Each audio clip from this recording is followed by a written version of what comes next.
Hello everyone, I hope you all are doing very well. तो स्वागत है आप सबका एक नई वीडियो में। तो आज की वीडियो में हमारा टॉपिक होने वाला है invertible and non invertible systems.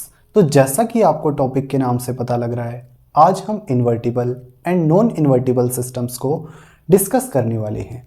तो वीडियो स्टार्ट होने से पहले मैं आपको बता दूं, बोर्ड पे हम जो भी डिस्कस करेंगे उन सब की फ़ोटोज़ आपको डिस्क्रिप्शन बॉक्स में मिल जाएगी। साथ ही आपकी कंप्लीट रिवीजन के लिए हैंड रिटन नोट्स का लिंक भी आपको डिस्क्रिप्शन बॉक्स में अवेलेबल हो जाएगा, जिसमें हमने हर एक लाइन को बहुत अच्छे से एक्सप्लेन किया हुआ है। तो बिना टाइम वेस्ट किए हुए चलते हैं अपनी वीडियो में।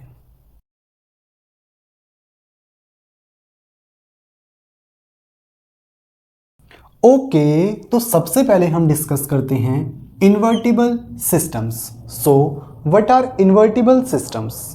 Invertible systems are those systems which follow one-to-one mapping between input and output at each and every instant of time.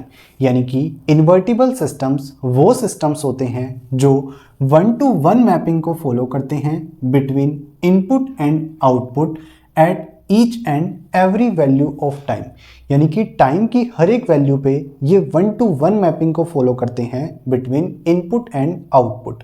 अब वन टू वन मैपिंग का मतलब क्या है कि यहाँ पे जो हम सिस्टम को इनपुट देते हैं उस इनपुट के कोरेस्पॉन्डिंग हमें यूनिक आउटपुट मिलता है, यानी कि एक इनपुट एक आउटपुट, इसीलिए इसको वन टू वन मैपिंग कह रहे हैं। ठीक है, यहाँ पे इसका मतलब ये है कि दो इनपुट्स के लिए सेम आउटपुट नहीं हो सकता। अगर एक इनपुट है तो उसके लिए यूनिक आउटपुट ही होना चाहिए। ठीक है, वन टू वन मैपिंग को समझते हैं हम सेट्स की हेल्प से। यहाँ पे हमने एक सेट लिया है xt, ठीक है, जिसमें हमने क्या है एक सिस्टम के लिए इनपुट वैल्यूज को ले रखा है। ठीक है, जो क्या है 1, 2, 3 एंड 4। एंड सिमिलरली एक और सेट लिया है yt, जिसमें क्या है सेम सिस्टम के लिए कुछ आउटपुट वैल्यूज को ले रखा है, जो क्या है 5, 6, 7, 8। ठीक है, अब अगर हम यहाँ ध्यान से देखें तो हमारे पास xt की वैल्यू जब 1 है, यानी कि इनपुट 1 है, तो आउटपुट yt क्या है 6 है। सिमिलरली जब xt की वैल्यू 2 है, आउटपुट क्या है yt 7 है। xt की वैल्यू जब 3 है, आउटपुट क्या है 5 है। xt की वैल्यू जब 4 है तो आउटपुट yt क्या है 8 है। यानी कि यहाँ पे हर एक इनपुट वैल्यू के लिए एक यूनिक आउटपुट है, एक डिफरेंट आउटपुट है, और किन्हीं भी दो इनपुट्स के लिए सेम आउटपुट नहीं है। यानी कि हर एक इनपुट क्या है एक डिफरेंट आउटपुट वैल्यू को रीच कर रहा है। ठीक है, इसीलिए हम इसको वन टू वन मैपिंग कहते हैं, एक इनपुट एक output, so one two one mapping. और जो systems one two one mapping को फॉलो करते हैं, यानी कि जिस सिस्टम को अगर हम कोई इनपुट दे रहे हैं उसके कोरेस्पॉन्डिंग हमें यूनिक आउटपुट ही मिल रहा है, तो ऐसा सिस्टम क्या है हमेशा इन्वर्टिबल सिस्टम होता है।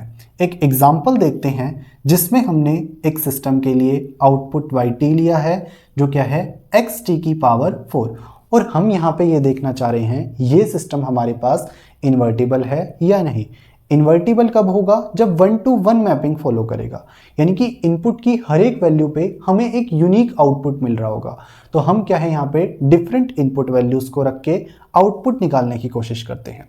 सबसे पहले जब हमने इनपुट xt को रखा 0, तो yt क्या आया 0 की पावर 4, यानी कि 0। तो जब xt की वैल्यू 0 है, आउटपुट क्या आ रहा है 0 आ रहा है। ठीक है, ये हमें यहाँ पे अभी तक यूनिक दिख रहा है कि 0 इनपुट था 0 आउटपुट था। उसके बाद जब हमने xt की वैल्यू को 1 लिया, ठीक है, तो yt क्या हो जाएगा 1 की पावर 4, दैट विल बी 1। यानी कि जब इनपुट की वैल्यू 1 है तो आउटपुट क्या आ रहा है 1 आ रहा है।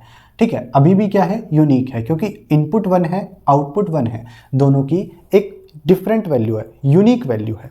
ठीक है, उसके बाद जब xt की वैल्यू को हमने -1 लिया, यानी कि इनपुट की वैल्यू को -1 लिया, तो आउटपुट yt क्या आया -1 की पावर 4, दैट विल बी 1, क्योंकि पावर हमारे पास इवन है।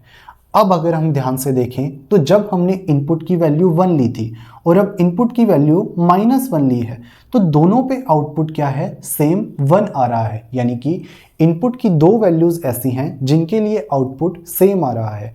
इसीलिए हम कह सकते हैं कि ये सिस्टम क्या है, 1-to-1 मैपिंग को फॉलो नहीं कर रहा। अब क्योंकि ये 1-to-1 मैपिंग को फॉलो नहीं कर रहा तो ये इन्वर्टिबल सिस्टम नहीं है। ठीक है, so this is not an invertible system. ठीक है, एक्चुअल में ये क्या है, एक नॉन इन्वर्टिबल सिस्टम है।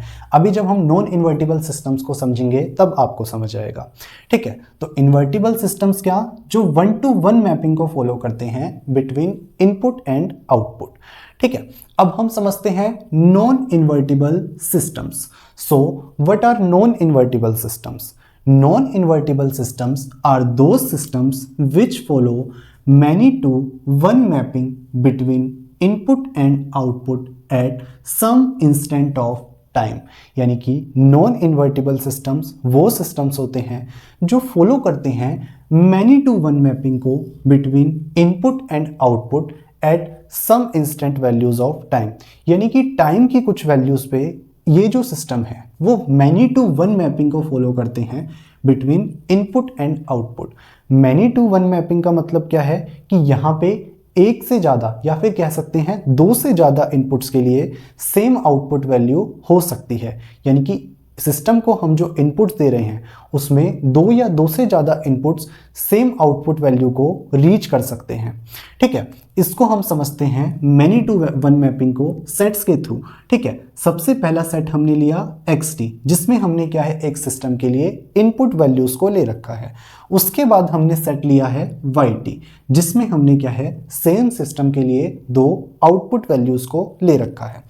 ठीक है, तो यहाँ पे जब हमारे पास xt की वैल्यू 1 है, यानी कि इनपुट की वैल्यू 1 है, आउटपुट क्या है, yt 6 है। Same for input value 2, output क्या है, 5। जब हमारे पास इनपुट वैल्यू 3 है, आउटपुट क्या है, 5। जब हमारे पास xt यानी कि इनपुट वैल्यू 4 है तो आउटपुट क्या है, 6 है। अब यहाँ पे बहुत ऑब्वियस हमें दिख रहा है क्या, कि जब हमारे पास xt इनपुट वैल्यू 1 और 4 है तो आउटपुट क्या है, सेम 6 आ रहा है। यानी कि दो इनपुट वैल्यूज के लिए सेम आउटपुट आ रहा है। सेम इसी तरीके से 2 और 3 इनपुट वैल्यू के लिए सेम आउटपुट 5 आ रहा है। यानी कि दो इनपुट्स के लिए सेम आउटपुट आ रहा है। तो इसी को हम कहते हैं many-to-1 मैपिंग, यानी कि many inputs but only 1 output. ठीक है, many inputs 1 output, many inputs 1 output. ठीक है, इसी को हम बोलते हैं many-to-1 मैपिंग। और अगर कोई सिस्टम many-to-1 मैपिंग को फॉलो करता है, यानी कि किसी सिस्टम के लिए अगर दो इनपुट्स का सेम आउटपुट आ रहा है या फिर दो से ज़्यादा इनपुट्स का सेम आउटपुट आ रहा है, तो ऐसा सिस्टम क्या है, नॉन इन्वर्टिबल सिस्टम होता है। ठीक है, एग्जाम्पल देखते हैं, yt = x²t। ठीक है, हमें देखना है ये सिस्टम हमारे पास नॉन इन्वर्टिबल है या नहीं है। ठीक है, तो इनपुट वैल्यूज को लेते हैं, जैसे यहाँ पे लिया था एट xt = 0, yt 0 का स्क्वायर यानी कि 0। तो इनपुट वैल्यू 0 थी, आउटपुट 0 आया, अभी तक यूनिक है। अब हमने xt की वैल्यू को 1 लिया तो yt क्या हुआ, यहाँ से हमारे पास x²t यानी कि 1 का स्क्वायर, तो ये हो गया 1। यानी कि इनपुट की वैल्यू जब 1 थी, आउटपुट क्या आया, हमारे पास 1 आया। उसके बाद जब हमने xt यानी कि इनपुट की वैल्यू -1 ली है तो आउटपुट yt हमारे पास क्या आएगा, -1 का स्क्वायर यानी कि 1। तो यहाँ पे हमें क्या दिख रहा है कि जब हमारे पास हम इनपुट वैल्यू 1 और -1 ले रहे हैं तो सेम आउटपुट आ रहा है, यानी कि 1 आउटपुट आ रहा है। अब क्योंकि यहाँ पे दो इनपुट वैल्यूज के लिए सेम आउटपुट वैल्यू आ रही है, तो हम क्या कह सकते हैं, ये सिस्टम many-to-1 मैपिंग को फॉलो कर रहा है, यानी कि मैनी इनपुट 1 आउटपुट। तो ये सिस्टम क्या हुआ, नॉन इन्वर्टिबल हुआ। ठीक है, इसी तरीके से यहाँ पे हमने देखा था कि दो आउटपुट वैल्यूज सेम आ रही थी दो डिफरेंट इनपुट वैल्यूज के लिए, यानी कि दो डिफरेंट इनपुट वैल्यूज थी लेकिन सेम आउटपुट आ रहा था। तो यहाँ पे भी क्या है, many-to-1 वन मैपिंग फॉलो हो रही थी, इसीलिए ये भी एक नॉन इन्वर्टिबल सिस्टम है। ठीक है, तो नॉन इन्वर्टिबल सिस्टम्स क्या, वो सिस्टम जो मैनी टू वन मैपिंग को फॉलो करते हैं बिटवीन इनपुट एंड आउटपुट। तो मेन डिफरेंस क्या है invertible and non invertible systems में, इन्वर्टिबल सिस्टम्स फॉलो करते हैं 1 to 1 मैपिंग को और नॉन इन्वर्टिबल सिस्टम्स फॉलो करते हैं मैनी टू वन मैपिंग को। सो आई होप आपको आज का लेक्चर समझ आया होगा। बाकी आप नीचे दिए हुए नोट्स पढ़ेंगे, आपको और अच्छी अंडरस्टैंडिंग मिलेगी। तो आज की वीडियो में इतना ही, मिलते हैं आपसे नेक्स्ट वीडियो में। Till then peace out, thank you.